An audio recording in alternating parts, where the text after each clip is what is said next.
Hi everyone. Today, I'll walk you through how to delete a file from your GitHub repository. Let's get started.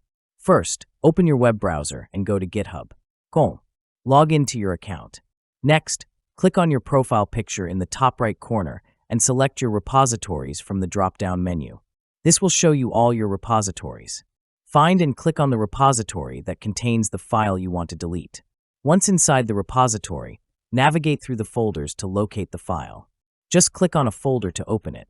I'm opening this folder because it contains the file I want to delete. Now, click on the file to open it. After the file opens, you'll see its contents. To delete it, click the three-dot menu in the top right corner of the file viewer. From the drop-down, scroll down and click Delete File. You'll be taken to a new page to confirm the deletion. In the top right corner, click Commit Changes.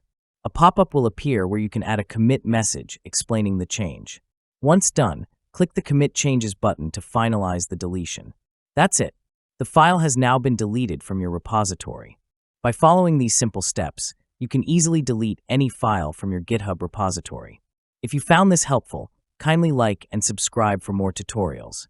Thanks for watching.